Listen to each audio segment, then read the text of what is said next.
Yes, good morning, class. And all of you, welcome back after the winter break. I hope you had a nice holidays, all of you. Although you are having holidays for the whole year, but still. So, as on your PTM, I told you we'll start with the revision, and not exactly the revision, as we have some more time for our exams. I want to take up the first chapter of your first book once again, because this is the most important chapter if you have to understand that book, Contemporary World Politics. So this chapter and these incidents relating to Cold War and non-alignment movement, these things are the most important which are relevant throughout the book. Then you will understand किस pattern में world politics was moving on after this Cold War or after the Second World War. So before I start this chapter, I will tell you some very basic things which are not a part of your syllabus, but it is also important for you to understand these terms and these timelines so that you will be able to relate Cold War, Second World War, World War One, after Cold War, what happened. So if you have to relate all those things, you need to understand some basic things. इसीलिए for this lecture, for this period, I shall be focusing on the introduction part of this chapter. So not directly starting this chapter. Basically, I am giving you the backdrop to understand this chapter. Okay? इस chapter को समझने के लिए जिन चीजों की आपको जरूरत पड़ेगी, I will be starting with those topics here. So first of all, anyone can ask you a very basic question as a student of political science, because anyone can ask you that okay, this is the first chapter, Cold War or whatever. What is the name of your first book? You would say that Contemporary World Politics. So the very first question arises. Anyone can ask you, what do you understand by the name of your book? So Roni, can you answer that? Contemporary World Politics. What do you understand by that? Okay, although I have written some things here, but difficult हो जाएगा for any student. हो सकता है कोई 90 marks भी ला रहा हूँ, but still if you ask him the very basic question, he or she will be blank. कि meaning क्या हो सकता है Contemporary World Politics. So today we are starting this chapter. As in your book, the name is the Cold War Era. And we know that the syllabus has been revised. Some parts or some topics have been cut down. So the new name of your this chapter or the new proposed unit given by the CBSE is Cold War and Non-Alignment, Aligned Movement or Non-Alignment Movement also we can call it. So this is a new name for this particular chapter. So we will be covering this chapter, but the new name is Cold War Non-Alignment Movement. Okay. So although I will be completing the whole chapter because इससे कुछ part हटाया है, but I think सारा important है to understand and to write your answers. Everything is required and we have time, so we can repeat all that. Okay. That is otherwise सीधा question करवाता. And do not miss the class. बार-बार कोई पूरा chapter नहीं पढ़ाता है. I am taking it again क्योंकि नहीं हो पाया होगा, मुझे पता है. किसी ने पहला वीडियो भी नहीं देखा होगा जब क्लासेस स्टार्ट हुई थी. ठीक है. तो अंडरस्टूड हो गया. दावा विकास एनी प्रॉब्लम यहाँ पे होगा, any confusion you will have to ask me. आज फर्स्ट क्लास हो रही है, अगर यहाँ से मिस करना शुरू करोगे फिर आगे समझ नहीं आएगा. ठीक है. सो पहला चैप्टर हमारा ये है जिसका नेम पढ़ना था cold war era. Today's name is cold war and the non aligned movement. So this is the new name. But before we start the first topic of this chapter, we will understand meaning of contemporary world politics. Any idea दावा Vikas? 1 year is almost over. अभी तक तो आपको exam की तैयारी हो रही होती, बट स्टिल कभी देखा बुक का नेम? सलोनी कभी फोकस नहीं किया ना बुक के नेम पर? खुशी किया था? नहीं किया होगा. ठीक है. तो कंटेम्पररी वर्ड जो भी होता है उसको हम बोलते हैं मॉडर्न पीरियड या टाइम. अब आप बोलेंगे मॉडर्न पीरियड, तो मैं बोलूँ आज अगर 15 जनवरी है तो मॉडर्न पीरियड बस 15 जनवरी को बोलेंगे या 2021 को बोलेंगे. तो एक पर्टिकुलर ईयर, एक पर्टिकुलर डेट को मॉडर्न पीरियड नहीं बोल सकते हैं. तो एक टाइम पीरियड होगा, जिस टाइम पीरियड को उस टाइम जोन के अंदर हम बोलेंगे कि ये मॉडर्न पीरियड है, कंटेम्पररी पीरियड है. जिस टाइम पे कुछ एक साथ हम लोगों ने एक्टिविटीज देखी हैं जिसमें ट्रांजैक्शन नहीं हुआ है. ठीक है. कंटेम्पररी वर्ड या मॉडर्न पीरियड या कोई modern time occurring in the present. Present में जो चीजें हम जब से हमने देखा है, जो चीजें हमारे सामने हो रही है in the field of politics, economics, ठीक है, सोशली, कल्चरली जो चीजें हम देख रहे हैं, तो उसे हम क्या बोलेंगे कंटेम्पररी. क्योंकि हमारे सामने प्रेजेंट में चीजें हो रही है. हमारे जाने के 50 साल बाद कुछ होगा उसे हम कंटेम्पररी नहीं बोलेंगे. ठीक है. हमारे लिए कंटेम्पररी होगा प्रेजेंट टाइम में, मॉडर्न टाइम हमारा अभी का है जो चीजें हो रही है. तो कंटेम्पररी का है. पॉलिटिक्स का you know generally struggle for power. Politics का मतलब ही क्या होता है? पॉलिटिक्स होती है generally struggle for power. Government बनती है क्यों? सबका चाहते हैं, पावर चाहते हैं. ठीक है. So and world you know, तो हम बात करेंगे प्रेजेंट टाइम में, जो मॉडर्न टाइम में जो स्ट्रगल फॉर पावर है अराउंड द वर्ल्ड. तो हम वर्ल्ड लेवल में बात करेंगे पॉलिटिक्स और पावर के लिए मॉडर्न टाइम में क्या क्या चीजें, इवेंट्स वर टेकिंग प्लेस. तो ये बुक है about the world contemporary world politics, modern period या टाइम में जो इवेंट्स हो रहे थे, generally struggle for power, that is politics में। तो वर्ल्ड पॉलिटिक्स हमें पढ़नी है जो कंटेम्प्रेरी। अब क्वेश्चन अराइजेस, ये कंटेम्प्रेरी वर्ल्ड पॉलिटिक्स हम कंटेम्प्रेरी पीरियड किसको बोलेंगे? तो हमारा जो कोल्ड वॉर है स्टार्ट हुआ था, you have to remember the date, 1945 से कब तक रहा? 1991। याद रखना ये डेट, ये कौन सी डेट है? कोल्ड वॉर स्टार्ट हुआ था। यहाँ पे ये खत्म हुआ था 45 में, सेकेंड वर्ल्ड वॉर एंड होता है, and after second, just after ending of second world war cold war start होता है 1945 से 1991 तक। यहाँ पर डिसइंटीग्रेट हो जाता है कौन? यूएसएसआर। क्या हो जाता है? डिसइंटीग्रेट हो जाता है। यूएसएसआर क्या है हमारा? 14 कंट्रीज प्लस रशिया। याद रखना, ये कोई एक कंट्री नहीं थी, 14 कंट्रीज थे, स्मॉल कंट्रीज थे, रिपब्लिक्स थे, प्लस रशिया। तो दीस 15 countries were called USSR, which broke away और कोलैप्स्ड इन 1991। तो आफ्टर 1991 पीरियड के बाद जो हम पॉलिटिक्स, वर्ल्ड पॉलिटिक्स में चीजों, इवेंट्स को पढ़ते हैं, उसको हम क्या बोलते हैं? कंटेम्प्रेरी पॉलिटिक्स या कंटेम्प्रेरी वर्ल्ड पॉलिटिक्स। बट अगर हमें ये समझना है कि 91 के बाद क्या हुआ, तो किसकी वजह से हुआ? जो ये बीच में क्या चल रहा था? Cold war. तो we will have to understand what is this cold war. हमें कोई चीज आगे की समझनी है तो पहले उसकी स्टोरी पता होनी चाहिए ना। तो we will try to understand the backdrop of this 1991 से पहले, 1945 से 1991 के बीच में क्या हुआ, that was cold war, and we will have to understand that.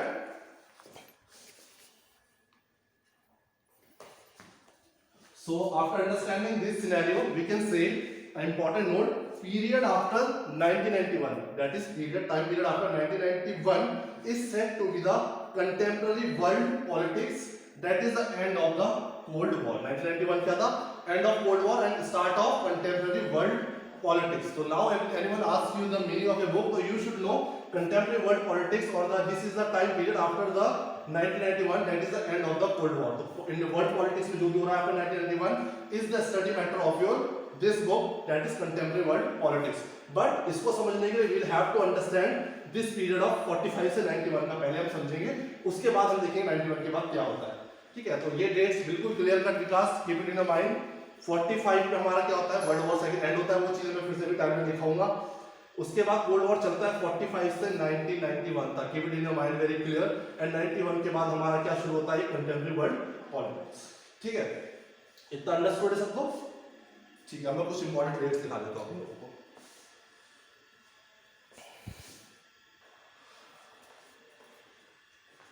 So this is the note which we have discussed अभी, that period after 1991 के बाद जो भी पीरियड है उसको हम बोलते हैं set to the contemporary world politics, that is the end of the cold war. तो end of the cold war it means, end of the cold war means दावा 19, end of the cold war विकास 1991। Okay, ठीक है, तो after 1991। सो ये हमारे syllabus में देखो इंपॉर्टेंट पड़ेगा। वर्ल्ड वॉर 1 कब हुआ था हमारा? 1914 से 1918। There are particularly month and date also, but you need to know the years basically. 1914 से 18 तक वर्ल्ड वॉर 1 हुआ है। कितने वर्ल्ड वॉर्स हुए अभी तक? 2 ही हुए ना। तो 1914 से 1918 हुआ था एक, और world war second, that is 1939 to 1945. These years are really very important for you to write the many answers. You will be able to use this data. तो जब आपके माइंड में टाइमलाइन क्लियर होगी तो you will able to answer it properly. तो 1939 से 45 याद रखेंगे, और 45 के बाद क्या स्टार्ट हो गया था यहाँ पे? Cold war. तो इन चीजों को रिलेट कर लेना। कोल्ड वॉर कब तक चला? कब तक चला सर? 1991। देखो बस ये सबसे इम्पोर्टेंट चीज है, इस चीज को माइंड में फिट कर लो। हर आंसर में, हर चैप्टर में it is going to play a very important role. ठीक है, contemporary world politics is fine. World war second हमारा रेलेवेंट नहीं है हमारी इस बुक से, but still you should know. World में पहला वर्ल्ड वॉर हुआ था 1914 से 1918। सेकंड वर्ल्ड वॉर जो हुआ था हमारा 1939 से 45। जस्ट जैसे ही खत्म हुआ सेकंड वर्ल्ड वॉर, क्या स्टार्ट हो गया हमारे वर्ल्ड लेवल पे? कोल्ड वॉर 1945 से 1991। ये चीजें किसके बीच में क्या होगा हम पूरे चैप्टर में पढ़ेंगे। Basically I am trying to connect you with the chapter. तो 1945 से 91 तक हमारा क्या हो जाता है? Cold war. ठीक है, और ये कोल्ड वॉर यहाँ पे जो ये सेकंड वर्ल्ड वॉर एंड होता है, ये कैसे होता है पता है? फाइनल मूव क्या था इसमें? इसमें क्या था? US drop bombs on Hiroshima and Nagasaki, पता है ना? In a diplomatic manner causing Japan to surrender. इसलिए जापान ने सरेंडर कर लिया था, उनके ऊपर एटॉमिक बॉम्ब गिरा दिए थे किसने? यूएस ने। उनकी जो दो जगह है कौन सी है? Nagasaki and Hiroshima. तो इसमें एक आ सकता है क्वेश्चन, जो बॉम्ब था उसका नाम क्या दिया था जो हिरोशिमा में था? उस बॉम्ब का नाम क्या था? लिटिल बॉय, ठीक है। और जो नागासाकी में गिरा था उसका नाम था फैट मैन। तो देख लो, जो हिरोशिमा में था वो little boy, it can come for 1 marks. Hiroshima में जो बॉम्ब गिराया था जापान पे, उसका नेम दिया था लिटिल बॉय, एंड जो नागासाकी पे गिराया था उसका नाम था fat man, FAT, fat man.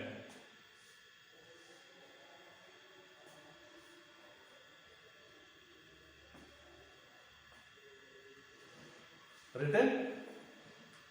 These dates also you have noted down? Okay. So now you can write the definition of the Cold War before we start the chapter. लिख लो meaning of the Cold War. Meaning of the Cold War.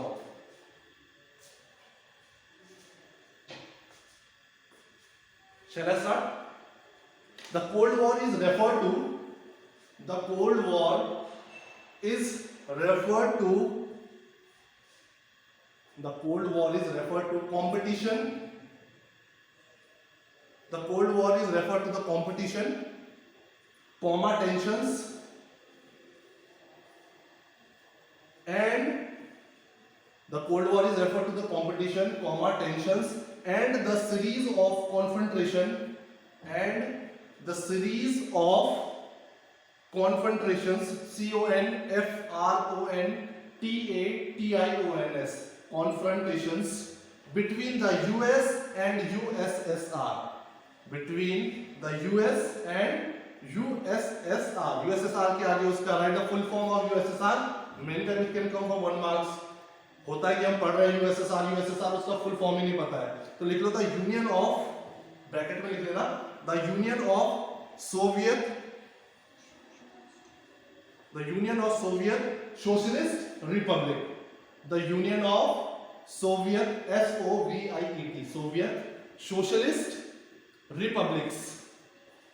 So from the name you can understand it was a union, a group of all the Soviet socialist reunions or republics. Okay.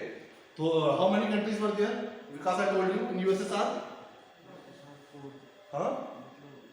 Loudly. जो भी right or wrong, speak loudly. France. Give me the number. 10 थी, 13 थी, 5 थी. How many countries were a part of USSR during the Cold War? दावा? हाँ?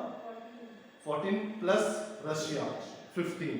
ठीक है, Russia was the most important and powerful part of USSR, but including Russia there were 15 countries. तो हमेशा basically हम write Russia plus 14 small republics.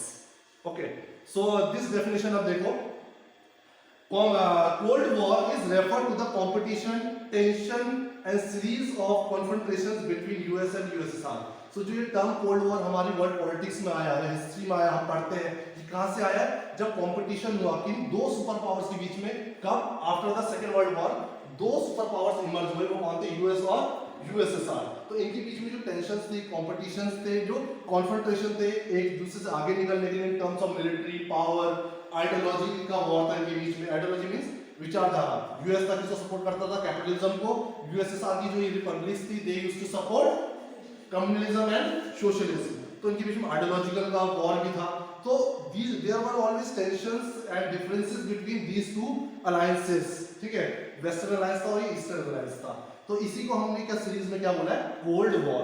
Hot कब हो जाता है? जब इनके बीच में डायरेक्ट वॉयलेंस या मिलिट्री का कॉन्फ्रंटेशन हो जाता है या वॉर हो जाती कोई. बट ऐसा नहीं हुआ, डायरेक्ट वॉर्स इनके नहीं हुए हैं, इसीलिए हम इसको क्या बोलते हैं? Cold war. अगर हमारा किसी से आर्गुमेंट होता रहे, लगे कि लड़ाई होने वाली है दोनों की, हम कंटिन्यू से आर्ग्यू कर रहे हैं, हम लोगों को लग रहा है कि फाइट हो सकती है, बट फाइट किसी तरीके से नहीं होती है, तो उसको हम क्या बोलेंगे? इनका क्या हुआ था? कोल्ड वॉर हुआ था. बट वो एक दूसरे को हिट करने लगते, तो that would have been called as a hot war. But ऐसा नहीं हुआ था. Although these US and USSR both were very powerful. जब दो लोग पावरफुल होते हैं तभी वो लड़ते नहीं हैं. हमारी क्लास में हम देखेंगे या हम स्कूल में देखेंगे, दो लोग की लड़ाई होती है, एक बहुत स्ट्रॉन्ग लड़का है, एक छोटा सा लड़का है, उसको कुछ बोल दिया, उसको लगा देगा ना दो बिना सोचे समझे. पर equally strong, if the opponent is equally strong, so before we hit him, before we attack him, या हम उससे कॉन्फ्रंट्रेशन में हुआ है, उससे पहले हम सोचेंगे कि इक्वली ये भी तुम्हें पावरफुल है, he can retaliate, okay, he can respond equally stronger.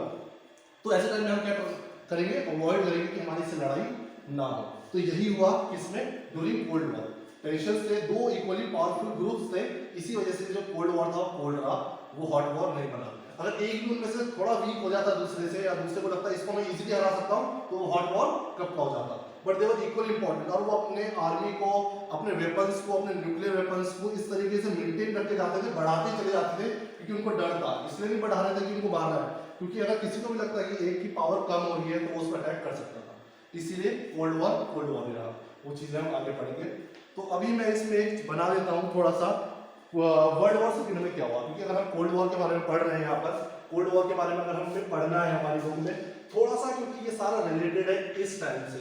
कौन कौन सी कंट्रीज थी, इनके आपस में क्या रिलेशंस थी, क्या राइवलरीज थी, कौन सा ग्रुप किसके साथ था, इस चीज को समझना जरूरी है। We have to understand the structure of cold war. तो अब मैं एक छोटा सा चार्ट बना रहा हूँ which is based on the world war second. World war one क्योंकि हमारी बुक का कुछ पार्ट नहीं है, बेसिकली ये सबसे इंपॉर्टेंट है, क्योंकि इसके बाद ही कोल्ड वॉर हुआ था। तो अभी मैं क्या कर रहा हूँ, एक चार्ट बना रहा हूँ इसका, ठीक है, तो वर्ल्ड वॉर सेकंड में कौन कौन कैसी टीम्स थी, ठीक है, क्या अलायंसेस थे। Will make that.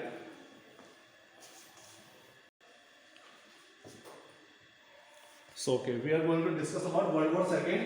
डेट बताओ मुझे, date 19 Vikas, I want to hear your voice also. 1939 to 1945.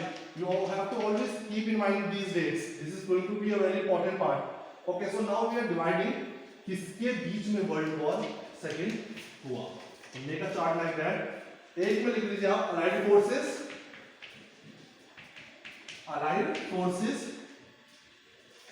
and on the other right hand side you will have to write Axis forces.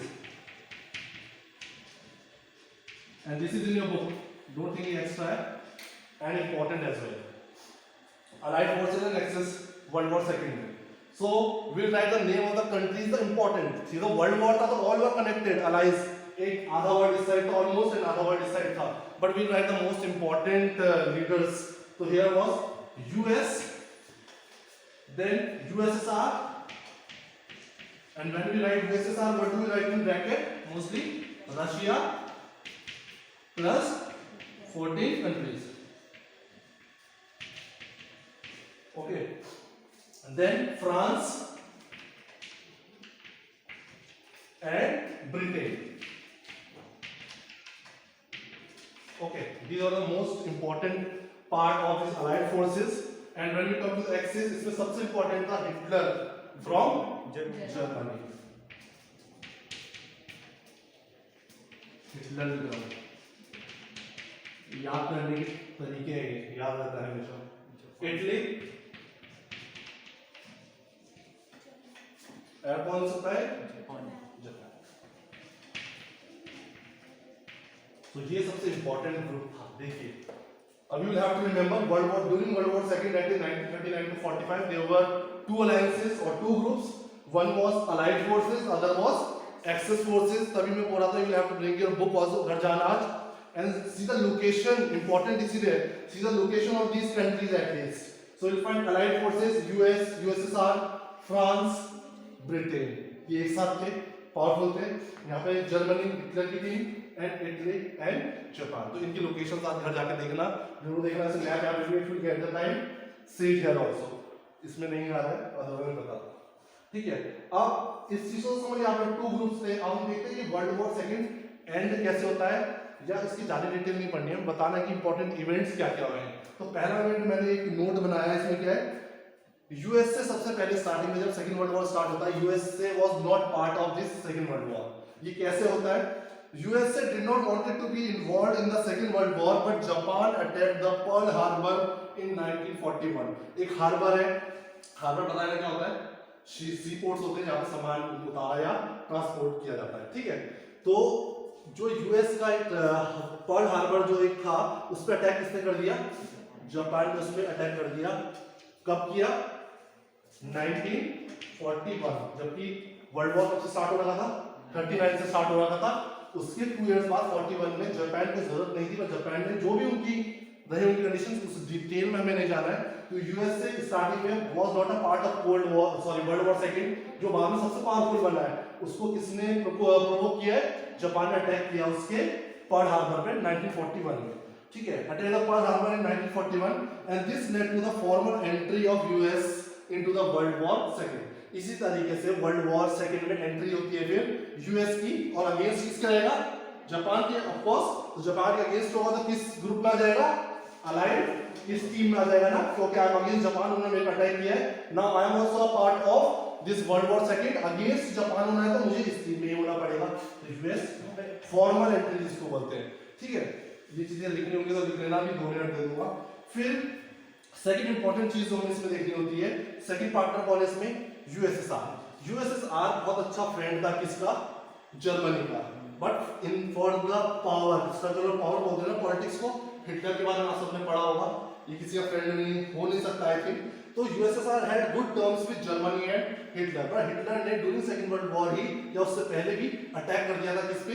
USSR में। तो same response में अब USSR किसके against हो गया?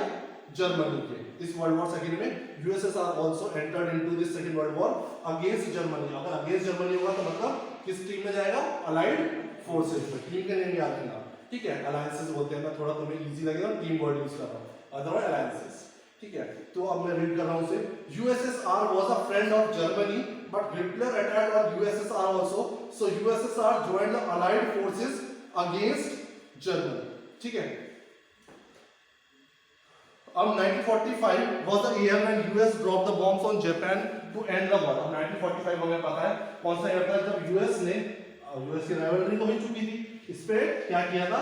Bombs को ड्रॉप कर दिया जापान में, बता दिया हिरोशिमा एंड नागासाकी, और उसी बॉम्ब ड्रॉप के साथ वर्ल्ड वॉर सेकंड एंड हुआ था कब?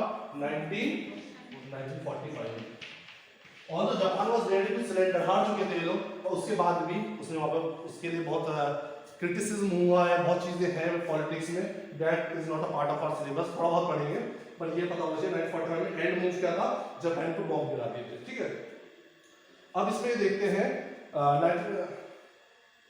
ठीक है, Germany was attack together by France and Britain. तो जापान पे अटैक कर लिया, जापान ने तो सरेंडर कर दिया। अब ये 2 टीम है ना, मैच एंड कैसे होगा? अभी ये 2 तो बाकी हैं। अब जर्मनी पे अटैक किसने कर दिया? एक साथ फ्रांस और ब्रिटेन ने मिलकर के किस पे अटैक कर दिया?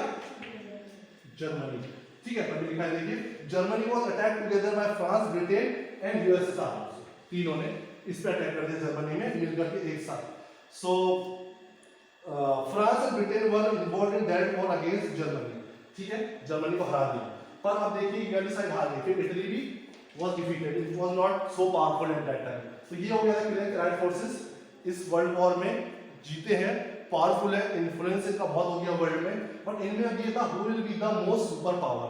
अब यहाँ पे क्या हुआ? ये दोनों वॉर पे कब से थे? 1939 से।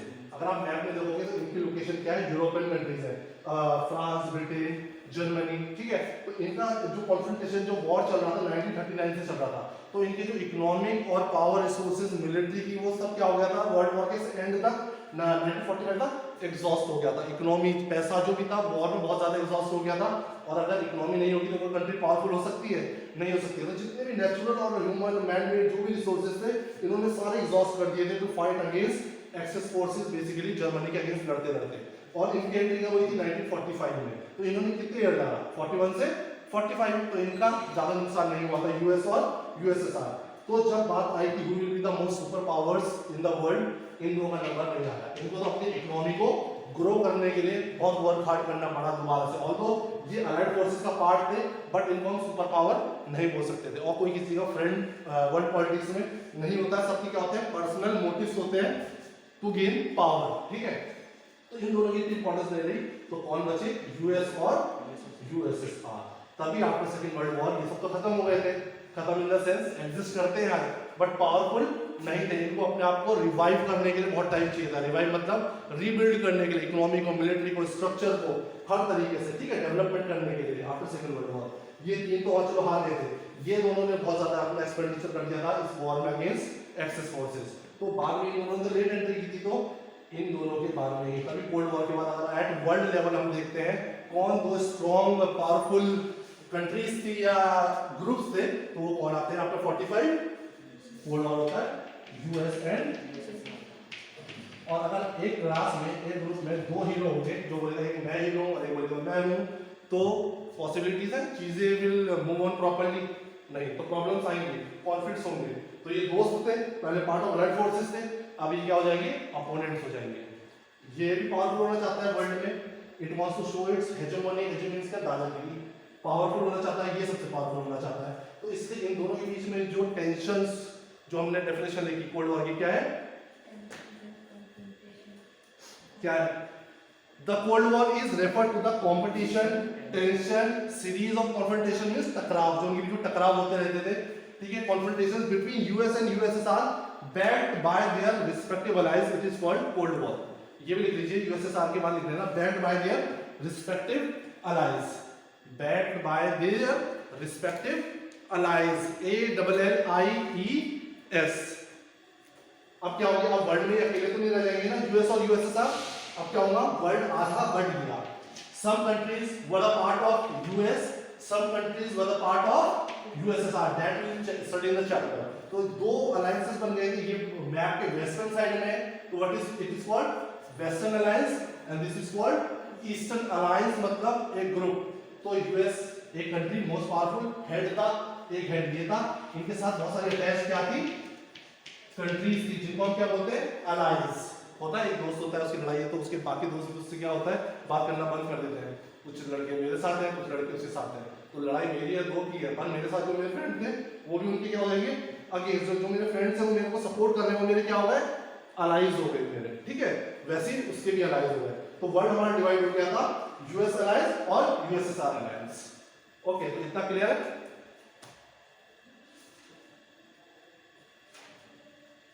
अब जाओ, एक इंपॉर्टेंट थिंग है, the cold war was not simply a matter of, अब हमें कोल्ड वॉर से क्या समझ आता है, सेकेंड वर्ल्ड वॉर के बाद जो इन दोनों के बीच में कोल्ड वॉर स्टार्ट हुआ है, हमें क्या लगता है वो किस चीज के लिए हुआ होगा, क्या डिफरेंसेस है उनमें, सलोनी आपको क्या लगता है?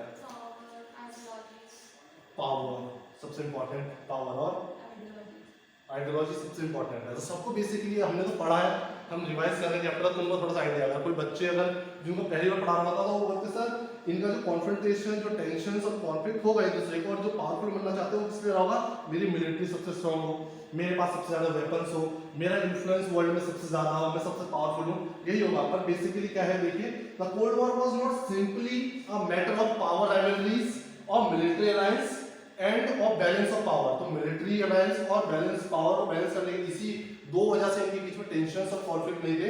एक जो इंपॉर्टेंट रीजन दिया जाता है वो क्या है, it was accompanied by a real ideological conflict as well, it is called a real ideological conflict. ये चाहते थे यूएस कि पूरी कंट्री इनको फॉलो करे, इनको फॉलो करे मतलब कौन सा सिस्टम फॉलो करे, कैपिटलिज्म। कैपिटलिज्म क्या होता है, प्राइवेट ओनरशिप जिसमें होती है, ठीक है। और जबकि USSR used to follow communism and socialism. अब ये टर्म्स में एक्सप्लेन नहीं करूंगा, ये 11th में थी तुम्हारे पास सब। तो ये क्या चाहते थे, वर्ल्ड में मोस्ट ऑफ द कंट्रीज ये चाहते थे फॉलो करें socialism and communism, and they wanted to influence the world with their ideology that is capitalism. Hindi में क्या बोलते हैं उसे, विचारधारा। आइडियोलॉजी को क्या बोलते हैं, विचारधारा, ठीक है। तो इन दोनों के बीच में power, military, balance of power, इसके अलावा एक जो major reason for the conflict of the cold war था वो क्या था, आइडियोलॉजिकल वॉर भी था इनके बीच में। आइडियोलॉजी का डिफरेंस बहुत ज्यादा था, सोच में बहुत फर्क था दोनों की, ठीक है। एक को ये रास्ता पसंद था तो एक को वो रास्ता पसंद था, ठीक है। अब इसमें दो चीजें हैं फिर से, वेस्टर्न अलायंस लेड बाय, इसको लिख लीजिए आप लोग, बेटर होगा।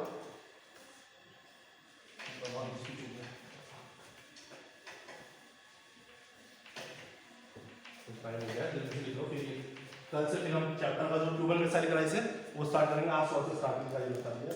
एक का वेस्टर्न अलायंस है तो तुम लोग खुद से बोलोगे,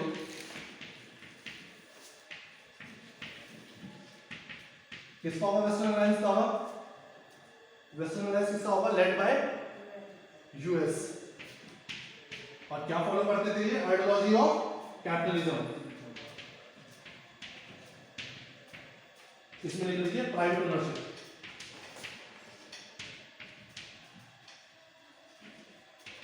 नीचे हो सकते हैं, बस एक याद रखेंगे कि इसके अंदर प्राइवेट ओनरशिप आती है।